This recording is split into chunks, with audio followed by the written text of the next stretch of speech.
او تفسیر قرطبی اول جلد صفحه نمبر 67 دا ځان سره ولیکئ په دې ځبان تفسیر قرطبی اول جلد صفحه نمبر 58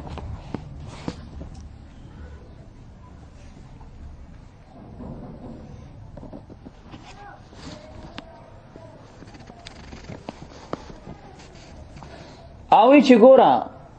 په حدیث د جندب کې را یو حدیث د ذکر کوي الته دغه من قال فی القرآن برأی فقد اخطأ وعلى يدي فاصوام فقد اخطأ وفهمل بعض اهل العلم هذا الحديث على ان الرأي معني به الهوى دا هم وختي ویلو مخکې ولیکي وقال ابن عتیه ابن عتیه سوی ومعنى هذا معنی د دې حدیث دا ده ان يسأل الرجل د یو سړی نه تپوسو شي ان معنى فی کتاب الله عز وجل د یو معنی نه د الله په کتاب کې فیتصور علیه برأیه نو دی ورکه دیوال کې دی په خپل رأی سره دون نظر فی ما قال العلماء علماء چې سویل هغه کې سوچ نه کوي خپل رأی سره هغه کې بنیاد او دیوال کې دی وقتزته قوانین العلم او بدون د نظر نه هغه چې تقاضا کوي قوانین د علم نحوی او د اصول نو دغه معنی ده چې فقط اخطأ او بیا لاندې دې مبارک فرمای قلت هذا صحیح دا خبره صحیح ده وهو الذي اختاره غير واحد من العلماء فإن من قال فيه بما صنع في وهمه وخطر على باله من غير استدلال عليه بالأصول فهو مخطئ وأن من استنبط معناه بحمله على الأصول المحكمة المتفق على معناه لك ده نحوي ده بيان ده بدي فهو ممدوح وقال بعض العلماء إن التفسير موقوف على السماع تفسير بسيطة لا محالة موقوف على السماع لقوله تعالى فإن تنازعتم في شيء فردوه إلى الله والرسول سورة النساء 59 قرطبی وی وهذا فاسد دا رأی چې یره تفسیر بلا محالته موقوف علی السمع وی دا رأی فاسد ده پوښ ولې کنه ولی لأن النهي عن تفسير القرآن لا يخلو دا قرآن دا تفسیر نه نهي دا بخالی نوی اما ان يكون المراد به الاقتصار على النقل یا بد دینه مراد دی چې د قرآن د تفسیر نه نه راغلی ده نو د دې معنی بدای چې تبع اقتصار کې په نقل باندې او مسموع باندې وترک الاستنباط او خپل استنباط باندې کې دا معنی به مرادي او المراد به امر اخر او یا به یو بل امر مرادي وباطل او دا خو باطل ده ان يكون المراد به يشد مراد پدې سره ده چې الله يتكلم احد في القرآن الا بما سمع دا خبره باطله ده چې سړی په قرآن کې صرف هغه سوي چې د اوریدلی وي فإن الصحابه رضی الله عنهم صحابه رضی الله عنهم چې کم دي قد قرأوا القرآن هغه قرآن لسته دي واختلفوا في تفسيره على وجوه او خپل درمیان کې هغه سي اختلاف هم کړي دي وليس كل ما قالوه سمعوه من النبي چې دا ټول د دې کم مقالات دي هغه ټول مسموع من النبي صلی الله علیه وسلم ندي فإن النبي ذکر نبی علیہ السلام دعا لابن عباس هغه ته دعام کړي و قال اللهم فقيه في الدين وعلمه التاويل فإن كان التاويل مسموعا كالتنزيل كتاويل پشان د تنزيل مسموع شي فما فائدة تخصيصي نو بیا دغه پکې خاص نه دا خور سړی کولی شي بیا وهذا بين ودا خبره چې کم دی ښکارا ده لا اشکال فيه وسياتي لهذا مزيد بيان في سورة النساء ان شاء الله تعالى وانما النهي دا نهي يحمل على احد وجهين دا به حمل کولی شي په دوه وجو کې په یو وجه احدهما یو دادا ان يكون له في شيء رأي تستا په یو مسله کې یو رأي وی رأي وإليه ميل من تبكه وهواه او دغه رأي تستا د طبيعت او د هوا میلانم وی فيتأول القرآن او دیر اپاسی قرآن کی تاویل کوي علا وفق رأيه وهواه هغه موافق د خپل رأي او د هوا لیحتج علی تصحیح غرضه دې دپاره چې د احتجاج وکړي په هغه صحیح کولو د خپل غرض. ولو لم يكن له ذلك الرأي والهوى لكان لا يلوه له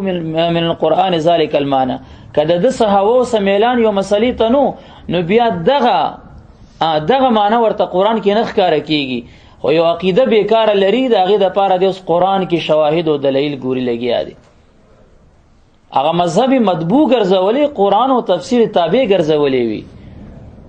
وهذا النوع دا نوع یکون تارة مال علم سره د علمه لوی شیخ الحدیث بی، لوی منطقی و فلسفی و فقی ملا بی. ناغه داسې کوي کالذي يحتج ببعض آیات القرآن على تصحیح بدعته. کله کله دی د خپل بدعت د صحیح ښکاره کولو دپاره د قرآن په آیاتونو احتجاج کوي. وهو یعلم، حالان کې دی ښه پوهوي چې ان لیس المراد بالآیة ذلک، چې دا زه کوم آیت نه دا چې ثابتوم دا نازل فی حق المشرکین دی، زما شی ته نه ثابتېږي خو بیا هم ورپسې نښتي. ولكن مقصوده ان يلبس على خصمه، مقصود سوي تلبیس خلطیت په خپل خصم راولي. وتارة او کله کله دغه کار یکون مع الجهل، دا د جهل سره. وذلك او دا ځکه اذا كانت الآیة محتملة، آیت کله کله محتملی، فیمیل فهمه د دا فهم میلانو کی الى الوجه الذي يوافق غرضه، هغه وجه ته چې هغه کوم وجه موافق د غرض ده، ولو که هغه مراد د باری تعالی ویم نه او هغه کې احتمال د معنی صحیح وي، خو د جهل د وجه نه د خپل رأی موافق چې کوم معنی او احتمال د هغه تاغي طرف ته ځي. ويرجح ذلك الجانب برأيه وهواه فيكون قد فسر برأيه، اي رأيه يعني هغه د رأی حمله على ذلك التفسير. اوس دا تفسیر بالرأی چې د وکړو دا ولې د یو غلط رأی لرله کنه، نو هغه جوړ کو دی غلط تفسیر ته. ولولا رأيه کا غلط رأی نه وي لما كان يترجح عنده ذلك الوجه، دغه مرجوح وجه محتمله فی الآیه د بکرم دی له ترجیح نه ور کړی. وتارة او کله کله یکون له غرض صحیح، کله کله غرض صحیح ده دغه وی مقصود وی، نو فیطلب د دا صحیح غرض د پاره طلب کوي دلیل په قرآن کې. ويستدل علیه، بیا پاغي استدلال هم کوي بما يعلم، فاغه چې دی پوي وي چې انه ما اريد به،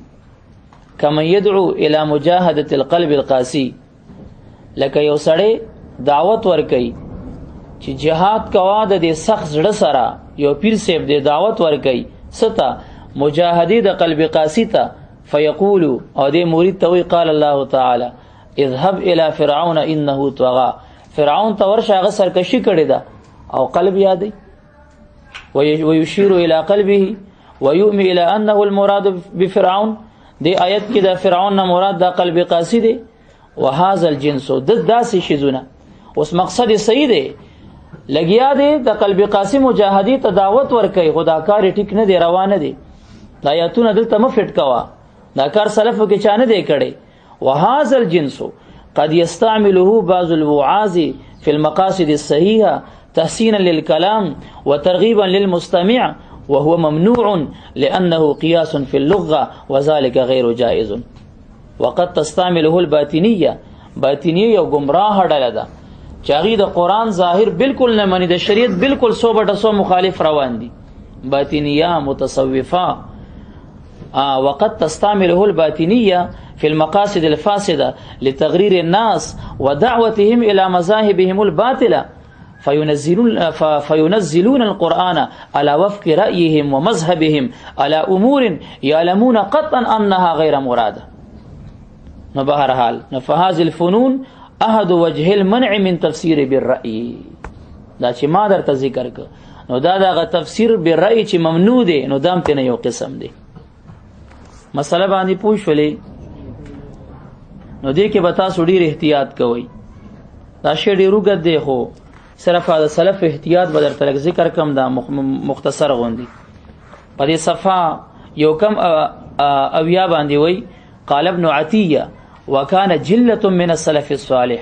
السلف الصالح لوی لوی بزرگان كسعيد بن المسيب وعامر الشعبي وغيرهما يؤزمون غيب ډیر غټ غنلو تفسیر القرآن د قرآن تفسیر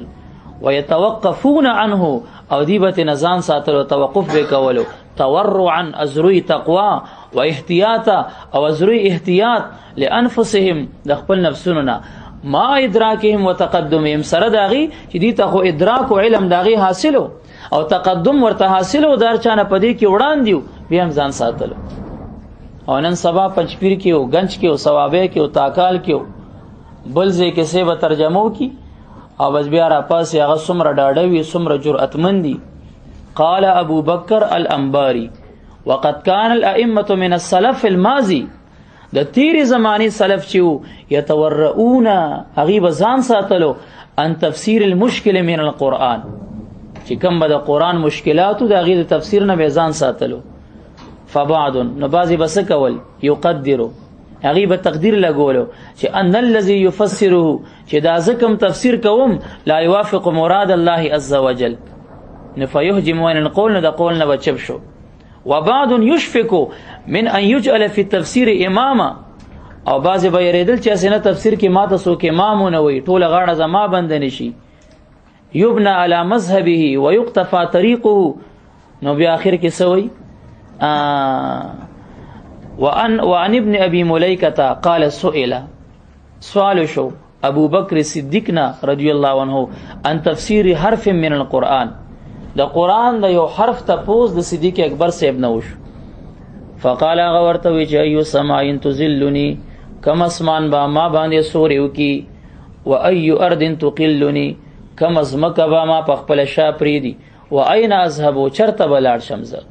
وكيف اصنع سبوكم اذا قلت في حرف من كتاب الله بغیر ما اراد تبارک وتعالى چې د الله کلام کې زه هغه خبر وکم چې د الله تعالی مراد ني کم اسمان به مات ما باندې سوریو کی کم ازمکه او ما په خپل شا پریدي چرته بلاړ شم سبکم زه خدا کار نه کوم نه پويګم بل چانه ته پوسو هغه کې دومره ورع وا دومره احتیاطو او نن سبا را شو ګوره غریب سره خبرم ني د دون معنا باندې نه پويږي او چې هغه جرأت وګوري او فتوی وګوري تعجب بدل درشي دلته یو اعتراض تاسو ذهن شریف متوجه کول غواړم وهابیان اعتراض دا کوي چې دا کم صوفیان پیران د قران عظیم شان د آیاتونو نه د تصوف مسلې روباسي ویدام تفسیر بالرای دی قسم قسم نسبتونه ورته کتابونو کې کړي ترجمو کې کړي بیاناتو کې ورته کوي او چند دلایل پیش کړي اتقان صفحه نمبر 871 تازان سره ولیکي اتقان صفحه نمبر 871 اتسویو اویا وی علامه سیوطی وجه فصل واما كلام الصوفيه في القران فليس بتفسير د صوفیو خبر قران کې ودا تفسیر نه دی او بیا وی چې ابن صلاح په خپل فتاوا کې وی چې ما د امام ابو الحسن واحدی مفسر نه دوري دلی دي هغه ویل چې صنف ابو عبد الرحمن السلمی دا یو صوفي سړی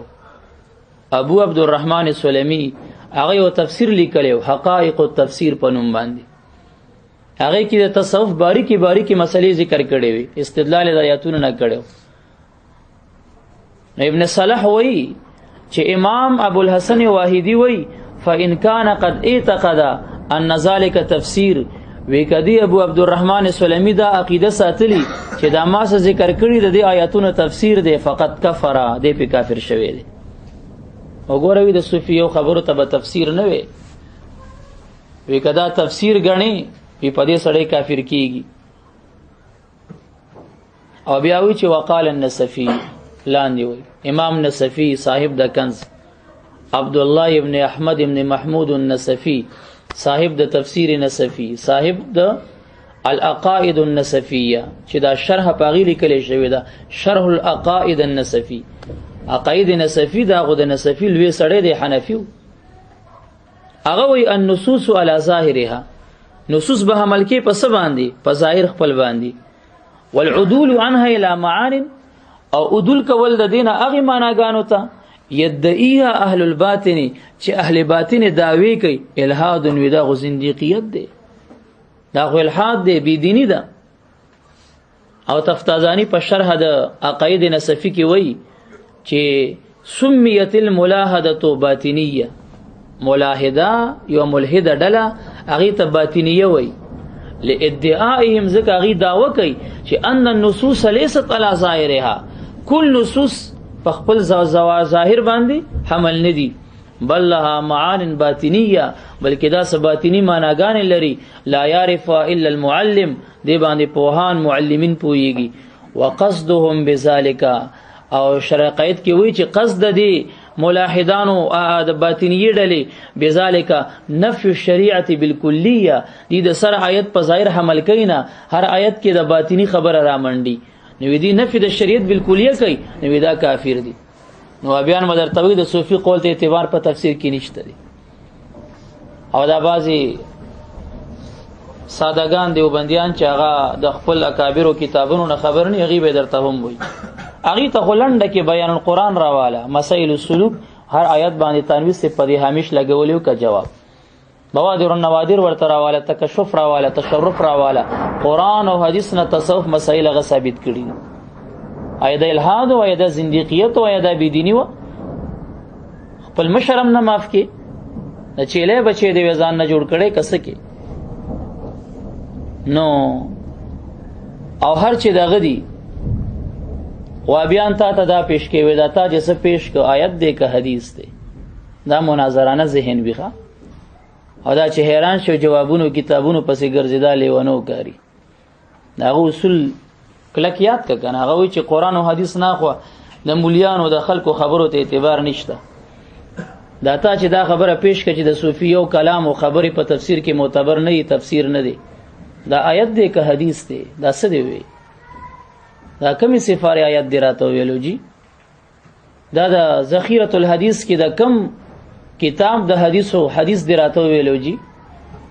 لک سند سره دا ماته لک بیان کنه جی کله دغه مولیانو اقوال معتبری دا کم کتاب نه جترت پیش کې همدغه کتاب چې دغه عبارت ختم شي جواب وره صفحه نمبر 802 هغه عبارت څنګه ختم شي پان راوړي سیوطی وی قاله او مغه مولا سی وی واما ما يذهب اليه بعض المحققين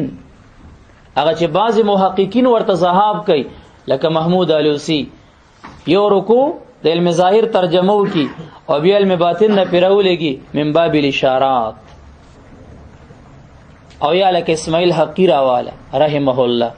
یا لکه قاضی ثنا الله پانی پتی راواله رحمه الله دا محققین دي من ان النصوص على ظواهرها چې نصوص په خپل ظواهرو ډیر ځایونو کې پرېږده ومع ذلك خسر داغي فيها اشارات خفيه الى دقائق هغه د ظاهر نه صرف نه کوي منی اکثر ځایونو کې چې کم ځای ظاهر نه لکه ید الله اوس دغه ته نه دالته بیا تفویض کوي په ظاهر نه حمل کوي خو دی و چې په ظاهر باندې حمل کا خو کا سره د دې چې په دې کې سپټ اشاره دي سب باریکات ہوتا او تن کشف هغه ښکار کیږي ال ارباب السلوک د سلوک په خاوندانو چې هغه پیران صاحبان دي او يمكن التطبيق بينها وبين الظواهر المراده د دې اشارو خفیه او د هغه د ظاهری معنی منځ کې تطبیق ممکن وي فهو من کمال الايمان ومحض العرفان نو دغه پټ اشاره دغه مسالې تصوف راوستل چې د حمل علی ظاهر نه منکرم نه او د ظاهر د شریعت سره ټکروم نه لري او د سماناګانې ته فهمه نو دا من کمال الایمان دا د کامل ایمان نه خدتا کې رته نشته نو ته په دې پوښښ شوی او دا محض عرفان دی خالص د الله معرفت دی مسله باندې پوښولې کنه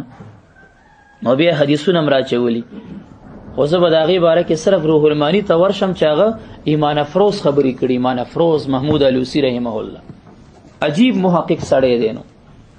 تفسیر روح المانی صفحه نمبر 7 جلد نمبر 1 ځان سره ولیکئ واما کلام الساده الصوفیه فی القرآن او هر چی واما کلام الساده څومره د ادب الفاظ وي هغه زموږ سرداران صوفیه چې دي داغي خبرې په قرآن کې فهو من باب الاشارات، نو دا د باب د اشاراتو نه دي الى دقائق، هغه دقائق ته تنکشف على ارباب السلوک ويمكن التطبيق بينها وبين الظواهر المرادة وذلك من كمال الإيمان ومحض العرفان. دا واغه عبارت شو، دا خو یو شی بیا سوی لا انهم دسندا اعتقدوا چې دی دا اعتقاد ساتلې دي چې ان ظاهر غیر مراد اصلا، چې ظاهری معنی د سره مرادم نه ده، وانما المراد الباطن فقط. اذا کذک دک خبره اعتقاد الباطنیه الملاحده، دا خدایي عقیده ده کوم چې شرقایت ذکر کړی دي. توسلوا به اغیر سیزان رسی په دې سره الی نفی الشریعه بالکلیه وهاشا سادتنا من ذالک. او زموږ چې کوم سرداران صوفیه دي اغي لره د خدای تعالی پناه غوړو د دې عقیدې نه، اغي د څنګه ساتي کیفا سرنګ بدا نفی د شریعت بالکلیه اغي ته انتساب وشي. وقد حدوا على حفظ التفسير الظاهر، دی غو تیزول کوي په حفظ د تفسیر ظاهر باندې، هم شاګردان او مریدانو باندې دوره تفسیری کوي. وقالو دی وی لابد منه اولا، اول بظاهری تفسیر کې اذ لا يطمع زکه تمن لري فی الوصول الى الباطن، اذ لا يطمع تمن شي کوله، تما کې دین شي په وصول کې الى الباطن چې باطن ته ورسیږي قبل احکام الظاهر، ظاهر د محکم کړي په شریعت نه وی کنه نو وی باطن ته رسیدې نشي. ومن ادعا او چا چې داوو کا فهم اسرار القرآن، چې د قرآن په اسرار پویګم قبل احکام تفسیر ظاهر، ظاهری تفسیر محکم کړي ني او دی وی د قرآن په غپټو معناګانو باطن نظر پویګم، فهو ودا د سدي کمن ادعا البلوغ الى صدر البيت، لکه یو سړی وی چې زه د کور برنډي ته منست ورسیدم قبل ان يجاوز الباب، دروازې نه تیر شویم نه دی وردن شویم نه دی، او سی وسکی ویزه د کور په غول کې ومنس کې او صدر کې ولاړ، نو په هلیکاپټر را کوشوي چالنده کې را گزار کړي، دا د لیوانو خبرې دي کنه دي. ومما او د هغه جملې نه یؤید ان للقرآن ظاهرا وباطنا، چې د قرآن ظاهری معنی مشته او باطنی معنی مشته، نو د دې تایید چې کیږي ما هغه حدیث ته اخرجه ابن ابي حاتم من طریق الضحاک، داغه په سند سره ان ابن عباس قال القرآن ذو شجون وفنون، قرآن ذو شجون ذو شعب، ډیر سانګ والا دی، ډیر شعب لري، ډیر فنون لري،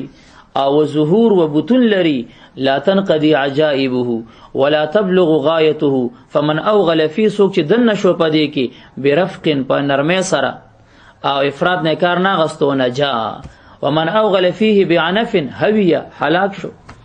او دا قرآن څه دی؟ اخبار و امثال و حلال و حرام و ناسخ و منسوخ و محکم و متشابه و ظهر و بطن، فظهره التلاوه و بطنه التاویل، فجالس بالعلماء، علماء سره په قرآن د قرآن باره کې کینی، و جانب به الصفهاء، صفهاء نزان ساتي. او بیا مبارک بیا فرمای وقال ابن مسعود من اراد علم الاولین والآخرین، سوک چې د اولین او د اخرین د علم اراده لري نو فلیتل القرآن، د قرآن تابعداري دی وکي. او ومن المعلوم ان هذا لا يحصل بمجرد تفسير الظاهر، وقد قال بعض من يوثق به، بعض ثقه خلکو چې پاغي اعتماد کولی شي اغي وی چې لكل آیه 60,000 فهم، شپیته زره د هر آیت معناګانی دي. دیو جن اخبار الاخيار د شیخ عبدالحق محدث دیلوی رحمه الله راواله، د شیخ عبدالقادر جیلانی رحمه الله په مناقبو کې وای چې په یو محفل کې یو قاری د قرآن یو آیت تلاوت کو، او شیخ عبدالقادر جیلانی رحمه الله د یو آیت سلویخ تفسیرونه بیان ک، سلویخ د حضرت علی کرم الله وجهه بارکه چې راځي چې کله سورۃ فاتحه تفسیر لیکل شروع کم او یا او خان به داغه تفسیر د کاغذونو نه بار شي او تفسیر به اختتام ته نه رسیږي، دا څه شی یادی؟ دا ټول باطنی علوم دي کنه.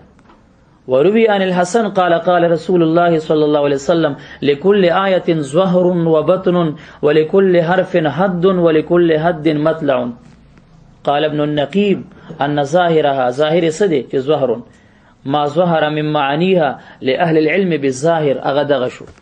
و باطنها باطن سده ما تضمنته هغه چې دا آیت ورته متضمن دی من الاسرار التي اطلع الله تعالی عليها ارباب الحقائق چې الله په الهام سره د حقیقت خاوندان پاغي خبري چې هغه صوفیه کرام دي.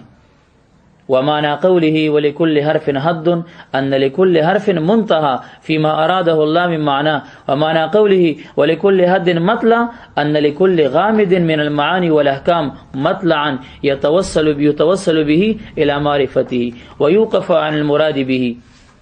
او بیا آخر کې عجیب معنی فروز خبره کوي، عجیب خبره کوي. فلا ينبغي وی مناسب نه ده لمن د هغه چا د پاره له ادنا مسکا چې هغه ته ادنا اثر وي من عقل د عقل چې یو داغ عقل ورکی وی کنه، بل ادنا ذره من ایمان چې ذره ایمان هم ورکی وی کنه، نو هغه سره نه خایيږي ان ينکر اشتمال القرآن على بواطن چې دې انکار وکړي چې قرآن مشتمل نه دی سباتینی معناګانو باندې. یفیدها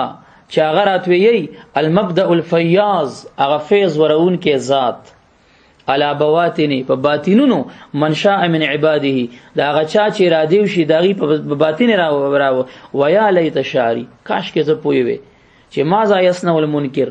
دا منکر بدی آیت سره سکی به قوله تعالی وتفصیلا لكل شیء دا باطنی معناګانې پکې پرتی دي کا او وقوله تعالی ما فرضنا فی الكتاب من شیء دې سره بس کوي ویا لله تعالی العجب یا الله استا تعالی تانا قربان شم مال استاد بندگانو پورې تعجب راځي کیف یقولو چې دا مولیان څنګه قول کوي به احتمال دیوان المتنبی و ابیاته المعانی الکثیره د متنبی دیوان چې وای او داغه شعرونه وای نو سویدی کې د لسماناګانو احتمال دا باب جوړیږي او دا جوړیږي او دا جوړیږي خدای متنبی په دیوان کې خدا ابیاتو کې د معنی او کثیره احتمالات مولا سے منی ولا يقول باشتمال القرآن النبي صلى الله عليه وسلم وآياته وهو كلام رب العالمين المنزل على خاتم المرسلين على ما شاء الله تعالى من المعاني المحتجبة وراء سرادقات المباني دیوال توي سرادق سبحانك هذا بهتان عظيم. او بیا فرمای بل ما من حادثه نشته یو حادثه ترسم بقلم القضاء چاغلی کلی کیږي په قلم د قضای خداوندی سره فی لوح الزمان الا وفي القرآن اللزیم مگر قرآن کریم کی اشاره الیه غی ته اشاره موجود ده. یو جن تفسیرات احمدیه وای چې د نبی له سلام عمر شریف د قرآن د آیاتونو نقل کو ثابت کړي. علم هندسه، علم ریاضی، میراث دا ټول د قرآن نه راوتی. جميع العلم في القرآن لكن تقاصر عنه افهام الرجال فهو المشتمل دا قرآن مشتمل له على خفايا الملك والملكوت وخبايا قدس الجبروت. نو دا تفصیلی کړي تر دا غزي پورې ما کتلې دي. نو بیا وی ګورخه وی وایم کپریږي دم درته و ورېزي. وقد ذكر ابن خلکان في تاريخه ان سلطان صلاح الدين لما فتح مدينه حلب صلاح الدين ایوبی چې کله د حلب علاقه فتح کا نو انشد القاضي محی الدین دا یو قاضي محی الدین او غټ عالم اگر اولګیدو قصیده بائیه قصیده بائیه په نوم باندې یو قصیده نونیه ده وغیرہ وغیرہ دا قصیده بائیه وا اخر کې باب راوست هغه ته قصیده بائیه وای او چې اخر کې نون راغلی هغه ته سوی قصیده نونیه وای. اجاد فيها وكروالي کو پدی قصیده کی کل الاجاده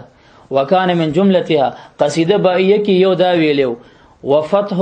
کل الشهبا في سفر مبشر بفتوح القدس في رجب. دا استاد قلا روخانه اولوی قلا فتح کول سفر په میاشت کی پاغه د قرآن په فتح کې هغه پاکیزه فتح کې د رجب په میاشت کې د دې زیر مور کړي شوی. نو فکانه کما قال د چې سنگو ویلو هغه سورته روم چې کله او کتلې شو نو هغه کې د غینه دا مسله را فهم کړي و. نو فسئل القاضي قاضي نه سوال شو من اين لك هذا دا خبره تا کوم زنه فهم کړي دا. فقال اخذته من تفسير ابن برجان في قوله تعالى الف لام ميم غلبت الروم في ان الارض وهم من بعد غلبهم سيغلبون في بضع سنين. قال المورخ فلم ازل نزه همیشوم اتطلب التفسیر المذکور ما دغه تفسیر مذکور د ابن برجان طلب کولو حتی وجدته هغه ما پیدا ک علی هذه سورم په دغه صورت کې وذکر له حسابا طویلا هغه ورته غټ حساب ذکر کړو و طریقا او غټه لار فی استخراجه وله نظائر کثیر او دا ډېر نظائر لري ومن المشهور استنباط ابن کمال چې هغه استنباط کړی دی د فتح د مصر علی ید سلطان سلیم د سن استدلال کړي من قوله تعالی ولقد كتبنا في الزبور من بعد الذکر ان الارض يرثها عبادي الصالحون فالانصاف كل الانصاف التسلیم للساده الصوفیه انصاف پورا انصاف دادی چې پیرانو ته صوفیو ته تسلیم شغاړه کیږي کوم پیرانو ته الذين هم مرکز للدائره المحمديه چې دا مرکز د دائره محمدیه دی ما هم علیه و اتهام ذهنک السقیم دا ستاد هغه بیمار زړه هغه خپل متهم دی فيما لم يصل چې هغه رسیږي نه لکثرت العوائق والعلائق الیه او بیا شعر ویلې دی واذا لم تر الهلال فسف واذا لم تر الهلال فسلم کله چې ته یا فسلم سلم یسلم تسلیم نه چوال کله چې تسپګمې نه ګورې نو تسلیم شه لئوناس نه خلق تار او بالابصار چې هغه پسترګو کتلې او تړون دي ته نه ګورې خدای یې منه کنه استاد ته کشف نه کیږي او ته څنګه خبر نه او صوفیو ته کشف کیږي او غیر څه کتلې دي او غیر د تسلیم شه کنه وسياتي تتمه لهذا البحث ان شاء الله والله تعالی الهادي الى سواء السبيل نو کوابیانو دغه اعتراض کولو ناغي تبروه المانی پیش کې کوي چې د مولیانو خبر نه منم وته ماته صوفیو په د کلام پرد کې آیت او حدیث پیش کې نرش تی بیان د ډکړې د فقهاو د اقوالونه دي ډکړې د صوفیو د غرنګې ده کله د پیرانی پیر صاحب حواله ور کوي کله د مجدد صاحب ور کوي کله د امام غزالی ور کوي کله د قاضی ثنا الله پانی پتی ور کوي کله د قرطبی ور کوي کرامت اختیاری په نفي کې عبدالسلام رستمی سره تی بیان کې یو آیت او یو حدیث نشته شیخ عبدالحق صاحب دا ویلی دي او سرفراز خان دیوبندی صاحب دا ویلی کې نتیبیان راواله دغه حوالیم د ور کړی او فلان دا ویلی مدارج النبوت کې دا ذکر دی نو د نرشه کنه ته آیت او حدیث د عقیدی مسله ته پیش کنه یو آیت او حدیث خو پیش کنه ذهن په کار کوي کنه کوي نو خپل غس او سمین رطب او یابس او چولم هر څه تلاسه چې راغونډي کتاب ته ډکې او تا توی د مولیانو خبرې پیش کې قران او حدیث نه لري نو کستا دی کتاب نه دا صرف علماء د اقوال لري کم درې پاڼې نه پاتې کیږي سدیم نه دی ویلي او چې اسې دی ویلي هغه د محض ته تعریف کړي ګینه دغه د خبره را شروع شوس په وګ ورته کېږي خبره باندې پیږي کنه مونږ سویلیو چې د تفسیر بالرای به مونږه څه پیش کوو د تحریف ان یو څو امثله اول خبره بروانو د بنیاد بروانو ښه التبیان فی تفسیر ام القرآن د رستمی د چا دی د رستمی دی دی پدې کې د تفسیر بالرای تعریف کوي ښه صفحه نمبر 155 دا خپل تعریف کې چې راګیر کې حساب ورسرو کې دا ډیره مزه کوي اولی کوي صفحه نمبر 155 صفحه نمبر 155 ومن يؤول القرآن او چا چې تاویل کو قرآن کې او الحديث او یا په حدیث کې على غير المعنى الذي نقل عن السلف الصالح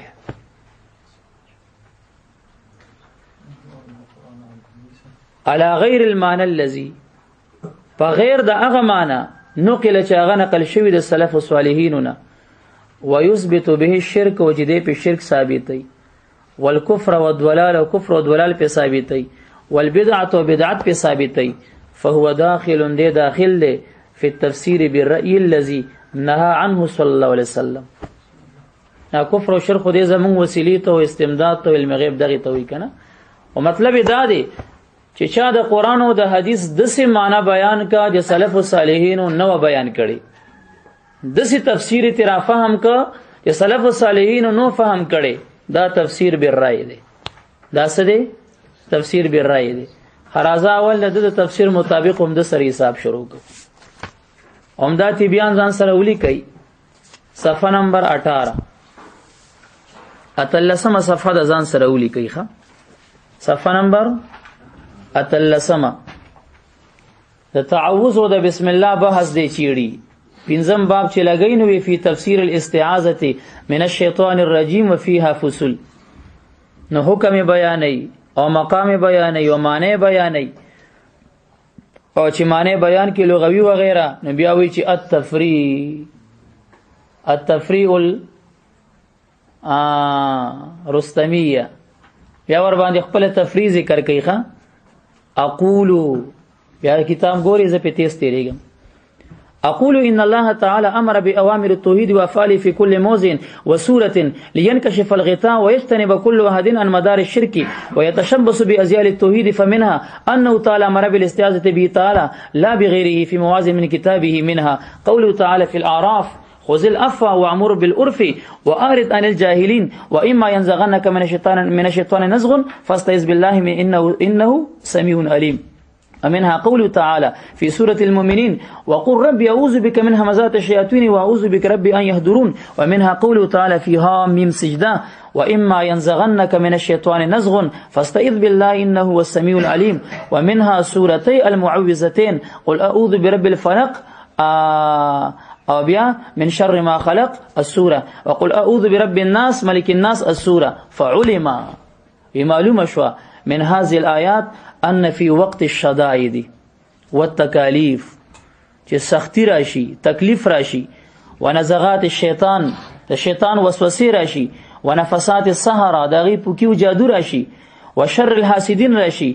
لابد من الاستجارة الى جناب الله تعالی تبا پناه صرف د الله تعالی جناب توړي لا الى جناب الاولیاء العظام د غټو غټو اولیاء دربارونو تبنزي د سحر د دفع د پاره تکلیف د دفع د پاره والانبیاء الكرام كما يفعله اکثر جهله هذا الزمان اذا نابتهم نوبه چې کله ورته ورسیږي یو نوبه او نایبو تکلیف او ابتلوا بمرض یا مبتلا شي په مرض وشده يؤذون برجال من الانس نو دی پنوړي هغه سړو ته د انسانانو لهم قربا عند الله چې هغه ته د الله تعالی په نسبت باندې قربت حاصل لې وسمعت من بعدهم بما دي کې د باز نوریدلم دي اذا دفعت البليه عن بلدتهم وقريتهم چې کله د دې د کلیو د علاقې نه بلا لري شي یقولون ذلك دی وی لان بلدتنا في ذيل فلان مونږ د فلانی ولی په لمن کې پراته یو ځکه بچ ځکه سیلاب رانغی ونظره داغه په نظر کې پراته یو ونحن مامونون بسببه او مونږ د په سبب باندې بچ شو په امن کې یو وما هذا الا شرك في الاستعاذه ودا خبري د تکلیف په وخت کې غیر الله تتلل هغه پناه نیول او دا ویل چې د فلانی د وجه مونږ دغه برکت باندې بچ شو دغه په نظر کې مونږ یو ودا شرک فی الاستعاذه دی خاص استعاذه دغه تفسیر چې تا پیدا تفریو کو دا بیان ک سلفو کې د یو نه راته دوخایا چې د مشکل په ټیم کې چاته ورتلل او دغه برکت باندې ځان مامون ګڼل هغه ته دا شرک چا ویلې بس دارا توخا یا مننا وسلمنا کچانی ویلې ستاد تفسیر بالرای مطابق دا تفسیر بالرای دی او ها ما تولی په دې شکل باندې مونږ کو دا څه شی زما په لاس کې ټول په شریکه جواب راکړي الصحیح لمسلم دی کنه دی او جلد نمبر 100 دی دویم نمبر جلد صفحه نمبر 52 250 نمبر صفحه یہ سوئی د سخت په ټیم کې په غیر الله پناه نیول سدي شرک ورته ویل کونه وی ولی یریږي یار اوس خو مړ د اخواسه مغيبي مړ چا پس نه را پاسي نو ولې تیاریږي ها 52 نمبر صفحه ده او المكتبه الحقانيه ده وبه قال حدثنا محمد بن المثنى وابن بشار واللفظ لابن مثنى قال أخبرنا ابن أبي عدي عن شعبة عن سليمان عن إبراهيم التيمي عن أبيه عن أبي مسعود رضي الله عنه أنه كان يضرب غلاما أبو مسعود خپل غلام وهلو فجعل غلام راولګیدو یقول ویلی اعوذ بالله اعوذ بالله په الله سره الکه چې بادار غوسه یو غلام وਹੀ د سخت ټیم وی کنه وی ها او هغه د سخت ټیم کې پچا پنونی وا په الله. قال فجعل يضربه ابو مسعود صحابي دی بیم وਹੀ فقال هغه اول اعوذ برسول الله رسول الله الله دی که غیر الله دی اته د سخت پټیم کې په غیر الله پناه نیول شرک دی. دا غلام چې شرک کو صحابي پر خودو ولی فقال اعوذ برسول الله فتركه هغه تن الله سوچت کو. خانووي سوي فقال اعوذ برسول الله قال العلماء لعله لم يسمع الاستعاذة الاولى لشدة غضبه. هغه ول استعاذه خو اتفاقی ده زه هغه کو مونږ هم سنوایو هغه وید اوریدل نه و نو ځکه وهلو غوسه ډیرو کما لم يسمع نداء النبي ځکه حضور علیہ السلام شان ورته आवाजونه هم کول خدانه دغه نه اوریدل او یکونا لما استعاذ برسول الله تنبه لمكانه او یادا چې کله د نبی اکرم صلی الله علیه وسلم باندې د استعاذونی و تعوذ برسول الله نو دې پوښو چې نبی علیہ السلام غوښاته جوړي ولار دې ځکه دې پاغه پناه نیسی نو بدلا سمتنه دی خوا کو نبی ورته ویلو چې خف مخلوق په غیر الله دې پنونی و مبارک به مرتبه چې نور مو شرک یو کو ناغه ورته نه وی چې شرک یو کو صحابي ورته نه وی چې مشرکه اوس خو دې په ایمان کې پریدم او دا خبيث او دا زنديق ډیر پاسې دو بیا ما ته خلک وی تیزی کې نو چې هغه دې ته شرک او کفر او تا ترسوي نو شرک او کفر خو وړي خبره ده زنديق او خبيث ورته دا غټي خبرې دي زنديق او خبيث دا خو وړي الزامون دا یا څه شی دی په نسبت داغي ذهنم بیکار کوي کنه کوي اداغي ورته نخ کاری. فقال رسول الله مبارک علیہ السلام ورتویل والله قسم په خدای لله اقدر عليك منك علي په خدای می دی قسم خامخا خدای ستانه په چې تاسو په د قادری خدای تا باندې ستاده قدرت نه پد تا باندې ډیر قادر دی. قال فعاتق هغه بیا د یری نه چې جهنم کې پازاب نشم آزادم کو ویزه پر رسول الله دې پنونی وا خسړې او زه بس ما مزاد کې مزه کوا. دا مسلم دویم جلد 52 صفحه. نو زاده چې کوم شی کړي دي دا تفسیر به رائے دی کنه دی لکه دا تحریف معنوي په تعوذ کې دی کنه دی. تعوذ کلمات اول کې د قران نه ثابت کړي اعوذ بالله استعيذ بالله فلان فلان فلان استدلالات کړي دي قران نه دي ثابت ک خبیا تفسیر جی کې خېټه مختار نه کې خبیا تفسیر بر رائے کم تعریف تا کړه 155 کې هغه کې دلته هم تر اگیری سلف کې دا اچ چا دانه دی ویلي ک چا ویلي مونږ ته وخایا